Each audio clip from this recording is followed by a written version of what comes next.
જી આપનું નામ? રમેશભાઈ બંધાણી। શું આખી ઘટના શું છે? ઘટના એવી છે કે મારી છોકરીને હું એપ્રિલ મહિનામાં 27 તારીખે જસદણ આલ્ફા નવોદય સૈનિક સ્કૂલમાં હોસ્ટેલમાં મૂક્યો હતો, બરાબર। એટલે ત્યાં વાત નથી કરવા દેતા, બરાબર। મૂકીને ત્યારે મારી છોકરીને કોઈ પ્રોબ્લેમ હતો, ડાક્ટરની હસતી રખતી જતી હતી।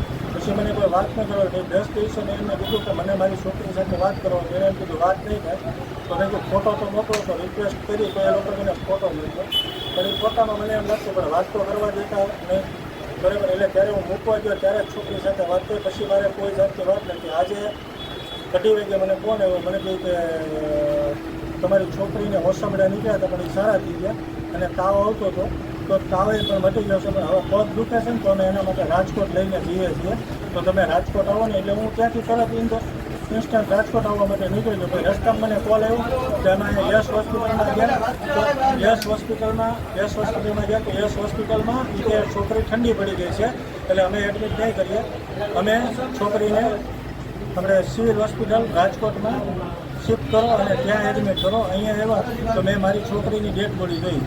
જ્યારે આપણે તમારી બેબી જ્યારે બીમાર પડી હતી ત્યારે તમને ઇન્ફોર્મ કરવામાં આવેલું હતું? મેં નહોતું ઇન્ફોર્મ કર્યું। તો ક્યારે તમને ઇન્ફોર્મેશન આપી હતી? આજે અઢી વાગે ફોન દ્વારા। કેટલા દિવસથી આપની દીકરી બીમાર હતી?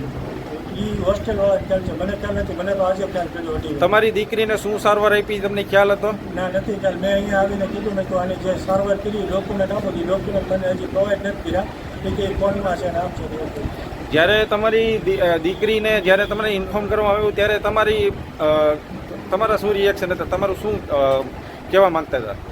મને એવું નહોતું કે મારી છોકરી સાથે આવું થશે, મને એમ છે તબિયત ખરાબ હશે, ઓસાબડા કે દરેક વખતે ઓસાબડા નીકળ્યા અને પછી એ લોકોએ એવું કીધું કે એને સારું થઈ ગયું છે, અને પછી બીજી વસ્તુ કે એ તાવ એવો હતો તો તાવે મટી ગયો છે, તો પગ દુખતો હોય, પગમાં એટલું બધી વસ્તુ ન થાય કે ભાઈ છોકરીની ડેથ થઈ જાય એમ। તમારી હવે શું માંગ છે? મારી માંગ છે કે આની તપાસ CBIમાં થવી જોઈએ, CIDમાં થવી જોઈએ, SITમાં થવી જોઈએ।